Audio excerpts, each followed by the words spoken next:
I used to not believe in the afterlife, but then one day, I died. And when I returned, I brought back a message that all of humanity needs to hear. Do you believe that heaven and hell truly exist? Do you believe that Jesus Christ is watching over us, witnessing our every action each day? I didn't, until I stepped into the darkness of death and saw what no one dares to imagine. It was a life-changing moment. I sank into nothingness. My body turned cold. My soul left my flesh. I saw horrifying things. Souls screaming in despair. Dark entities dragging them into eternal suffering. And just when I thought I had lost everything, he appeared.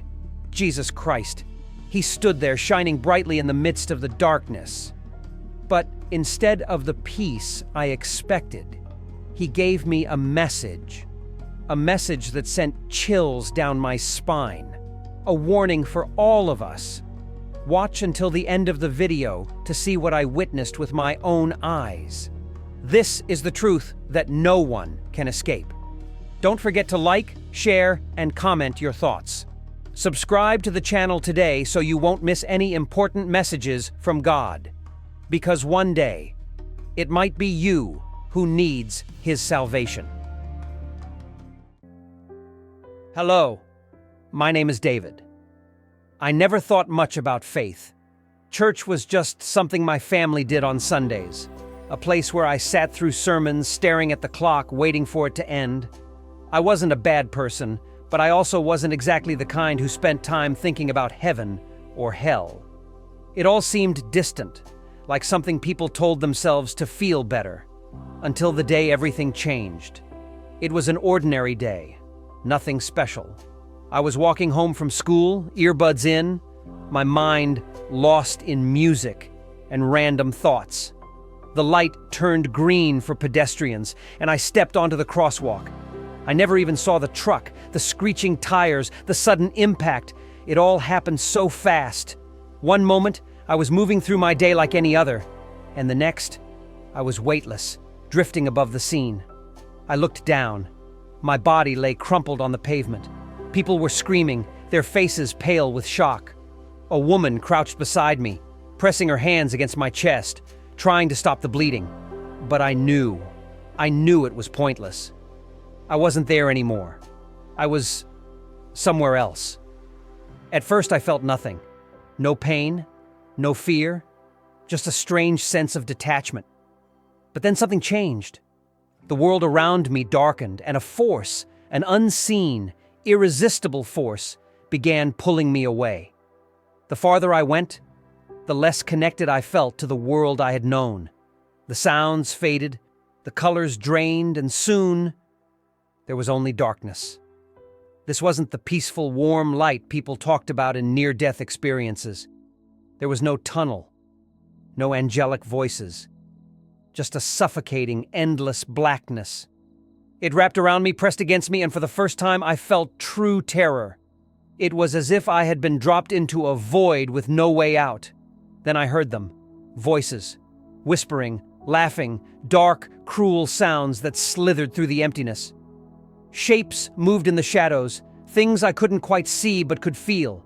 The fear became unbearable. I tried to scream, to move, to run, but there was nowhere to go. I was trapped. That's when he appeared. A light, blinding, overwhelming, cut through the darkness like a sword. I fell to my knees, unable to do anything else. The presence that filled the void was unlike anything I had ever known. It wasn't just bright, it was powerful, holy, and it made everything else, the whispers, the fear, the darkness, shrink away in an instant.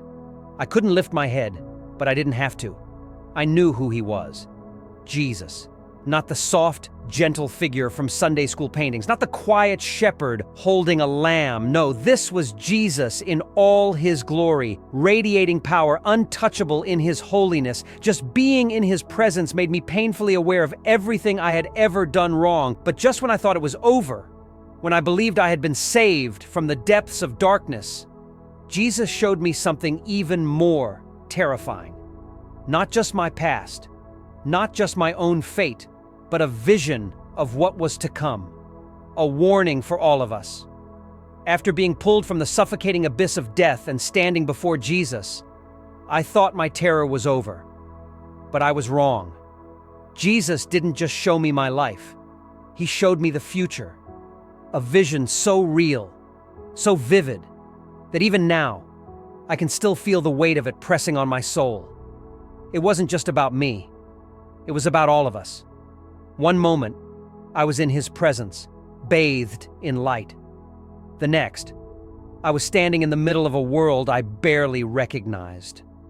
The sky was a sickly gray, thick with smoke, as if the air itself was dying. Buildings stood in ruins, crumbling into dust under a relentless wind. The ground was cracked and scorched, but that wasn't what terrified me the most. It was the people. They walked in silence, eyes vacant, their faces twisted in pain and despair. Some wept without tears, others screamed but made no sound. They moved in one direction, like a mindless herd, toward a great chasm that split the earth in two. The closer they got, the darker it became, a pit of swirling blackness that seemed alive, waiting to swallow them whole. I wanted to cry out, to warn them, but they didn't seem to hear me. They just kept walking. Some slowly, some eagerly, as if they were drawn to it. Some even laughed, mocking the fear of others, as if none of this was real. But I could feel the pull of the abyss. I could hear the whispers rising from its depths, beckoning them forward. I turned to Jesus, my heart pounding. What is this? What's happening? His expression was sorrowful but firm. This is what is coming. I shook my head in disbelief. No! No! They can stop! Someone can warn them, right? They don't have to go! Jesus looked at me, and in that moment I understood. They had already been warned. These people weren't being forced into the darkness. They were choosing it. They had heard the truth, seen the signs, but ignored them. They had silenced their own conscience, hardened their hearts, convinced themselves that none of it mattered. And now, they walked willingly toward their own destruction. I wanted to run to them, to shake them, to scream, "Turn back! Please stop!" But my voice was lost in the wind. No one listened, no one looked back. And then, the ground beneath them gave way. One by one they fell, swallowed by the blackness. I saw their faces in the last moments before they disappeared. Some were filled with regret, realization dawning too late. Others wore smug smiles, still clinging to their own pride, even as they plunged into the abyss. And the worst part? The world just continued on. For those who remained, it was as if nothing had happened. The people who fell were forgotten in an instant.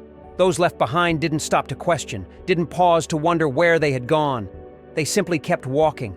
I felt something inside me break. I turned to Jesus again, desperation clawing at my throat. Why? Why are they doing this? His voice was calm, but heavy with sorrow. Because they have chosen the darkness over the light. I couldn't breathe. This wasn't some distant nightmare. It was real. It was happening, and it was coming.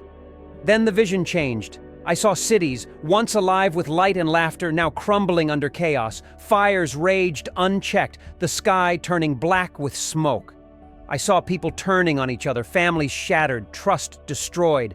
I saw nations rise and fall, consumed by their own greed and corruption. I saw wars, not just between countries, but between souls. The battle wasn't just physical. It was spiritual, and many were losing. I saw the darkness spreading, creeping into homes, into hearts, into minds. It didn't come as a raging storm, but as a slow poison. Whispers of doubt, deception, complacency. People were being led away, not by force, but by choice. And then, I saw him. A figure in the distance, barely visible through the smoke and destruction. Jesus stood at the edge of it all, his arms open, calling to them. Few turned. Even fewer ran to him. But those who did The ones who saw the truth and broke free were lifted into the light, their burdens gone, their pain erased. I wanted to cry out to the rest, to beg them to see him, but I already knew they wouldn't. Most had already decided. The vision faded, and I was back in his presence, trembling. My heart felt like it had been ripped apart. "Is this the future?" I asked, barely able to speak. His answer sent chills down my spine. "It has already begun." I thought of the world I had left behind, the people I knew, the ones I loved. How many of them were walking that same path without even realizing it? How many were blind to the truth, ignoring the warnings? But the vision wasn't over. As I struggled to grasp the weight of what I had seen, everything around me shifted once more, plunging me into a reality far worse than I could have ever imagined. I never thought I'd see hell. I never imagined that one day I would stand on its threshold, looking into the eyes of people I once knew, people I laughed with, people I shared memories with, now lost forever in an agony beyond words. I wish I could erase the images from my mind, but I can't. It started when Jesus showed me the darkness spreading over the earth, consuming those who willingly walked toward destruction. I thought that was the worst thing I would see. But I was wrong. The vision changed. The world around me faded, and suddenly, I was somewhere else. Somewhere suffocating, horrifying, beyond anything I could have imagined. The air was thick with heat, but it wasn't like standing next to a fire. It was alive, pressing against me, clawing at my skin, trying to pull me deeper. The smell, burning flesh, rotting filth, something sickeningly sweet, made my stomach turn. And then I heard them. Screams. Endless, gut-wrenching screams that no human voice should be capable of making. They came from every direction, filling the air with pure, undiluted torment. I wanted to cover my ears, but it wouldn't have helped. The sound wasn't just external. It was inside me, vibrating through my bones. Then I saw them. People. Not just vague figures, but real people, faces I recognized. I stumbled backward, my mind reeling. No, this isn't real. But it was. The first face I saw was a teacher from my old school. I remembered her as someone who never seemed to care about God, who always brushed off faith as something people clung to out of weakness. Now, she was screaming, her hands clawing at her own face, as if trying to escape the pain. Her eyes locked onto mine, and for a brief moment, I saw recognition. "David, please help me!" My body went cold. I turned, desperately searching for Jesus, but he wasn't beside me anymore. I was alone, standing at the very edge of the abyss. I forced myself to look back. There were more faces now. So many more. People from my neighborhood. A guy I used to work with. A woman who ran the cafe down the street. Faces I never imagined would be here. But the one that shattered me completely, the one that made me feel like the ground had been ripped from under me, was my friend, Taylor. We had grown up together. He had been like a brother to me. We played video games, rode bikes through the neighborhood, stayed up late talking about our dreams. He wasn't a bad guy. Sure, he wasn't into faith, but neither was I for most of my life. We both brushed it off, laughed at the idea of judgment. And now, he was here, trapped, suffering. He reached toward me, his face contorted with pain I couldn't comprehend. "David, please, get me out of here. Please, I don't belong here." I couldn't move, I couldn't breathe. Everything inside me screamed to help him, to pull him out, to do something. But I couldn't. I wasn't in control. I turned again, desperate to find Jesus, desperate for an answer.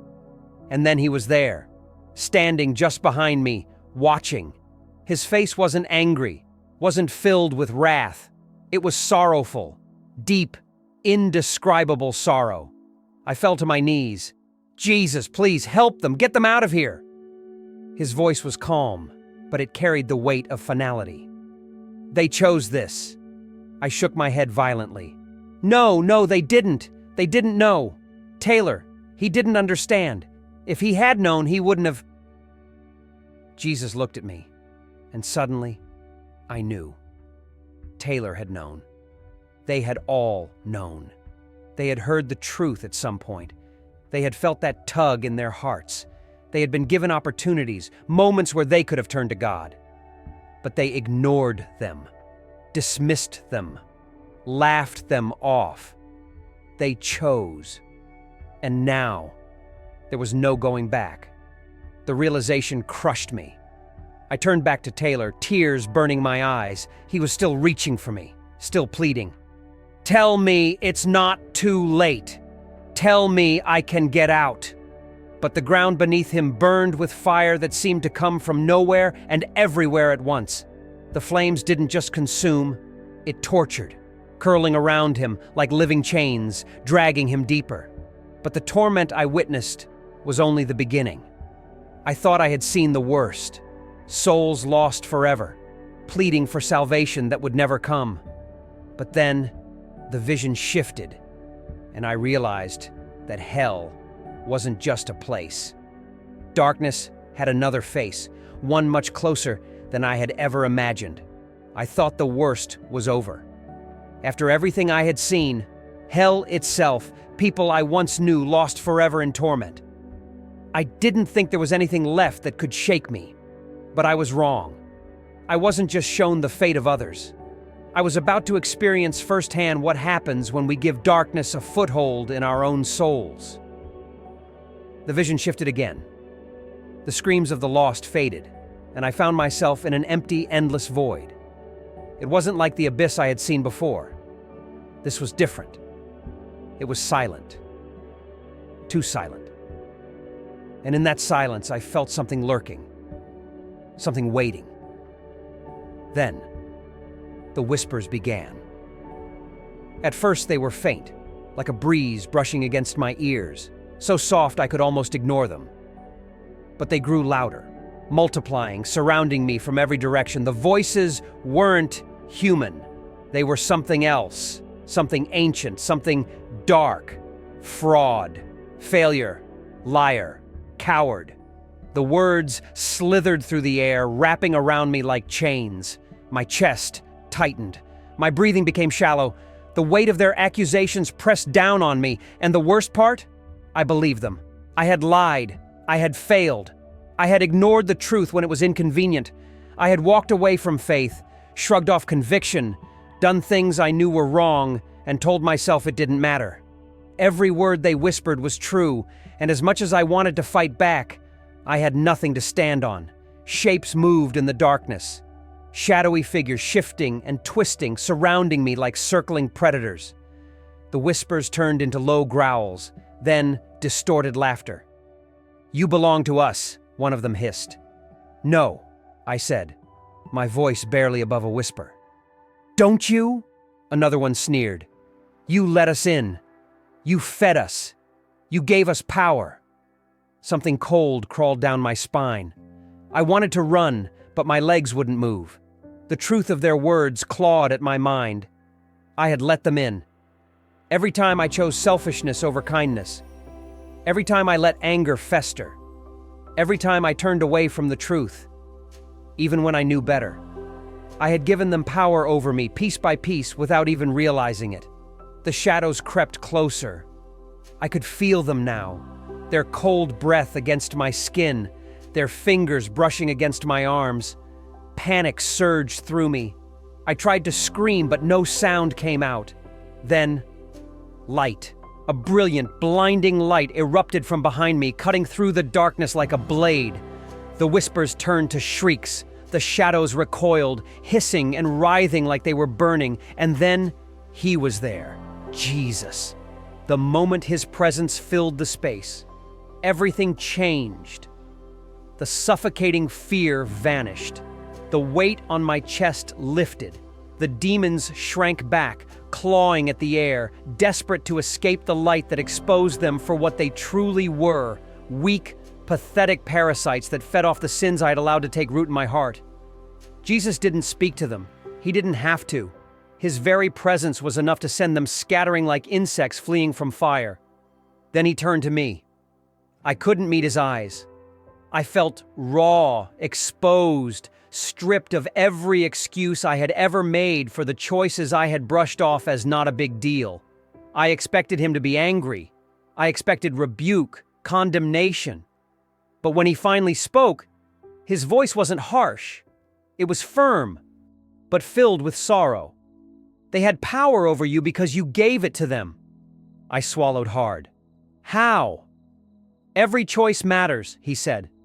Every time you turn from truth, every time you choose darkness over light, you open a door. A foothold becomes a stronghold, and soon you don't even realize you are bound. My mind raced. I'd always thought of sin as just mistakes, small things. Everyone did them, right? But now, I saw it for what it was. Every selfish decision, every lie, every moment of pride. It wasn't just a bad habit. It was a contract, an invitation for darkness to take root. Tears burned my eyes. I didn't know. Jesus' gaze held mine, unwavering. You did. The weight of those words crushed me. He was right. I had known. Maybe not in a way I fully understood before, but I had known what was right. I had ignored the warnings, silenced my conscience, convinced myself that none of it really mattered. But it did. I looked around. The darkness had retreated, but I could still feel its presence at the edges, waiting. I had let it in. And if I had survived this moment, if Jesus had saved me, then what did that mean for those still trapped, those who didn't get a second chance? My heart pounded. How do I fight this? Jesus reached out, and in that moment, I felt something shift inside me. The chains I hadn't even realized I was carrying, chains of guilt, shame, fear, shattered. Truth, he said, truth breaks every chain. I took a breath, and for the first time in what felt like forever, I felt free. Not because I deserved it, not because I'd done anything to earn it, but because he had saved me. But the battle for my soul wasn't over. The light had broken the chains, but now I had to face the truth of what lay ahead. Freedom had brought me here, to the place where eternity was decided. I don't know how to explain what it felt like. Standing there, at the threshold of eternity, watching as souls arrived. Some weeping with joy, others screaming in horror. I had seen hell. I'd seen the demons, the darkness, the torment, but now I was here, in a place so holy, so pure, that I almost couldn't breathe. The gates of heaven were nothing like I had imagined. They weren't just massive structures of gold and pearl, like the paintings depict. They radiated something far greater, something alive. Light poured from them, not just illuminating the surroundings, but reaching deep into my very soul, exposing everything within me. I had never felt more bare, more unworthy, more painfully aware of who I truly was. And I wasn't alone. People were everywhere, some waiting, some walking forward, some being dragged away, their screams fading into the distance. And before them all stood Jesus. I turned to look at him. The King of Kings. He was not just a man in white robes, not just a teacher with a gentle voice. He was glory itself. His presence was overwhelming, like standing before a consuming fire that burned away every illusion, every falsehood, every excuse. One by one, people approached him. The first was an elderly woman. She fell to her knees, sobbing. "My Lord," she whispered, "I have waited for this moment all my life." Jesus reached out his hand, lifting her up. "Well done, good and faithful servant," he said, his voice filled with love. "Enter into the joy of your Lord." The gates opened, a warmth filled the air, and the light around her intensified. She stepped forward, and in an instant, she was gone. Not gone as in vanished, but consumed by joy. Taken into something too wonderful for words. I felt my heart swell. This is it. This is what we were meant for. Then came another. A man, middle-aged, well-dressed, confident. He walked up to Jesus, smiling. "Lord," he said eagerly, "I preached in your name. I cast out demons. I built churches." Jesus looked at him, his face unreadable. "Who are you?" The man blinked. A nervous laugh escaped his lips. "It's me, Pastor James. Remember? I spread the gospel for years. I brought thousands to you." Jesus shook his head. "You did these things for yourself. You spoke my name, but you never knew me." The man's confidence shattered. "What? No. I—" Before he could finish, the light around him dimmed. The warmth disappeared. And then, hands. Dark, twisted hands reached out from nowhere, grabbing him, pulling him backward. He screamed, fought, begged, "Jesus, please!" But Jesus did not move. He did not send him away. The man's own life had done that. I watched, frozen in horror, as he was dragged away into the darkness, his cries fading until there was only silence. I turned to Jesus, my chest tightening. "How? He thought he was serving you." Jesus looked at me, his eyes piercing through my soul. "Many will say to me on that day, 'Lord, Lord, did we not prophesy in your name? Did we not cast out demons and perform many miracles?' But I will tell them plainly, 'I never knew you. Depart from me, you who practice lawlessness,'" right? The words hit me like a hammer. I had heard them before, in church, in Bible studies, but now they weren't just words, they were reality. More people approached. Some were welcomed with joy, others were turned away. Their faces filled with shock, as if they had never expected to be rejected. A young woman stepped forward, her eyes full of hope. "Lord," she said softly, "I loved you. I went to church, I sang songs for you, I tried my best." Jesus gazed at her for a long moment. "You loved the idea of me," he said, "but you never surrendered." Tears welled in her eyes. "But I prayed. I read the Bible. I went on mission trips." Jesus sighed, sadness deep in his voice. "You gave me your words, but your heart belonged to the world." Her face crumbled. And then, just like the man before her, the darkness took her. I wanted to collapse. I wanted to scream. How many thought they were safe? How many thought they belonged to him, only to find out they had never truly known him at all? I turned to Jesus, my own heart pounding. How do we know? How do we make sure we're truly yours? His eyes locked onto mine. Surrender. The word echoed through my mind. Not just your words, not just your Sunday mornings, your life, your heart, your everything. I swallowed hard. I thought of my own life, my own choices, my own excuses. Was I truly his? Or had I only convinced myself I was? But just as I thought the weight of his words had settled in my soul, just as I believed the judgment was the final revelation, something shifted. Jesus wasn't finished with me yet. There was more he had to show me, and what came next shook me to my core. The moment I thought my journey was over, the moment I thought I had seen everything, hell, heaven, judgment, I was wrong. Jesus wasn't finished with me. There was still more he had to show me, and what I saw next was more terrifying than anything I had ever imagined. The vision shifted again. I felt weightless, like I was being pulled into something beyond time, beyond space. One moment, I was standing before Jesus at the gates of eternity. The next, I was hovering above the earth, watching the future unfold before my eyes. At first, everything looked normal. Cities stood tall, people went about their lives, the world spun as it always had. But then, a shift, a tremor. The air itself seemed to change, as if the entire earth was holding its breath, waiting for something inevitable. Then it came. The ground beneath me split apart.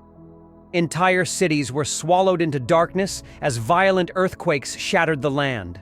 Skyscrapers collapsed in an instant as if made of dust. Highways cracked and crumbled, sending cars plunging into the abyss. People screamed, running in every direction, but there was nowhere to hide. I was pulled forward, past the crumbling cities, over a vast ocean. At first, it was calm, eerily still. Then, the water rose. A monstrous wave, higher than any building, surged forward, swallowing everything in its path. Coastal cities disappeared in seconds. Boats, bridges, entire islands, gone. The waters consumed them without mercy. Before I could process what I was seeing, a storm rolled in, unlike any storm I had ever witnessed. Lightning cracked across the sky, illuminating swirling clouds so dark they looked alive. The wind howled, ripping through the land like an invisible beast. Tornadoes touched down, tearing apart everything in their path. Fires erupted, spreading uncontrollably, fueled by the relentless wind. And then I saw the people. Some were running, their faces twisted in fear. Others were on their knees, crying out, not to God, but in despair. They had waited too long, they had ignored the warnings, and now it was too late. The destruction continued, cities burned, mountains crumbled, the very fabric of the world seemed to be breaking apart. But the worst part wasn't the earthquakes or the storms, it was the darkness. A shadow, vast and unnatural, spread over the earth. It wasn't just nightfall, it was something deeper, something evil. I felt it in my soul, a presence that chilled me to my core. The sun dimmed, its light struggling against the encroaching blackness. Then voices, not just human voices, something else. A chorus of screams and wails that rose from the shadows as if the earth itself was crying out in agony. I turned to Jesus, panic clawing at my chest. "Why are you showing me this?" His eyes, filled with sorrow, yet burning with authority, met mine. "This is what is coming." My breath caught in my throat. "Can it be stopped?" His answer was heavy. "They must turn back, but many will not." I felt like the ground beneath me had collapsed. I wanted to shake the world, scream at them, make them see what I was seeing. Didn't they realize?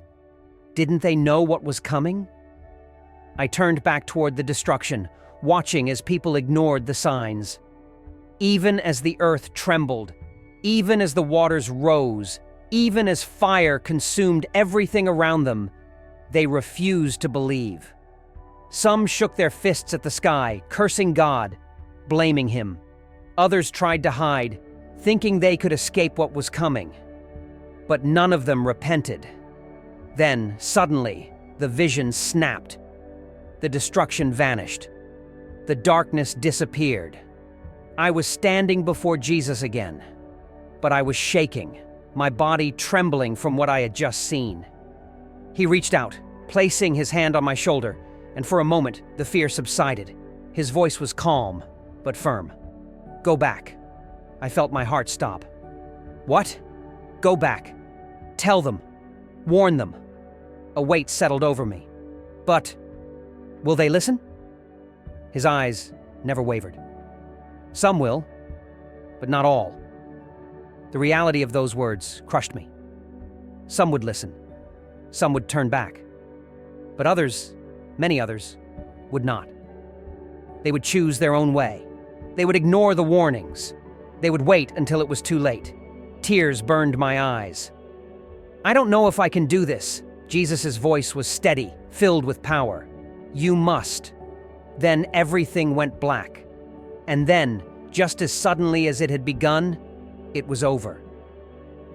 The darkness vanished, the vision faded, and I was pulled back into the world I had left behind. When I opened my eyes, everything felt wrong.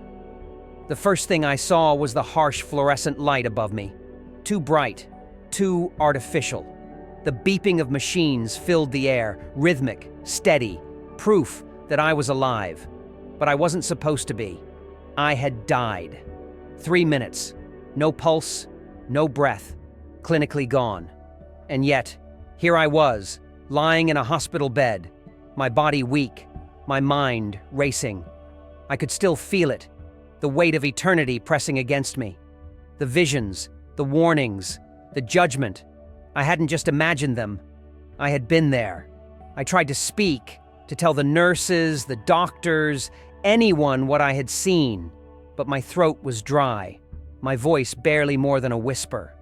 When my family rushed in, their faces pale with worry, I tried again. I was dead. My mother's eyes filled with tears. "We know, sweetheart. You're a miracle." "No," I croaked, shaking my head. "You don't understand. I saw him. I saw Jesus." A silence filled the room. My father's brows furrowed. My brother looked away. They thought it was just the trauma, the medication, the after effects of a near-death experience, but it wasn't. It was real. And I had been sent back for a reason. But how could I explain it? How could I make them see? The warnings Jesus gave me weren't just for me. They were for everyone. Time was running out, and most of the world had no idea. They were asleep, blind to the darkness creeping closer. I had to warn them, but nobody wanted to listen. Maybe it was just a dream. That was the first thing people told me when I tried to share my story. Doctors dismissed it as hallucinations from oxygen deprivation. Friends awkwardly nodded, then quickly changed the subject. Even some at church, the very people who should have understood, looked at me with doubt. I could see it in their eyes. Poor guy. He must have hit his head too hard. Maybe he's just looking for attention. He means well, but this is probably just his imagination running wild. But I knew the truth. I had been to the edge of eternity and back. I had seen the judgment. I had seen hell. I had seen people I once knew screaming, begging for another chance that would never come. And I had seen Jesus, his sorrow, his warnings. But how do you convince someone that everything they thought they knew is wrong? That their time is not infinite? That the battle for their soul is very real, whether they believe it or not? I didn't have an answer. And that's when the attacks began. The first night I came home from the hospital, I barely slept. The nightmares started almost immediately. At first, they were just flashes. Fire, screaming, the abyss I had seen before. But then, they became more vivid. I was back there, standing in the darkness, surrounded by shadows. The same voices that had whispered to me before returned, only this time, they weren't just whispers. "No one believes you. You sound crazy. Why bother? They'll never listen." I jolted awake, my heart pounding. The room was silent, but I could feel something there. A presence, something watching me. The air was heavy, suffocating. It felt like something unseen was lurking in the corner of the room, just beyond my vision.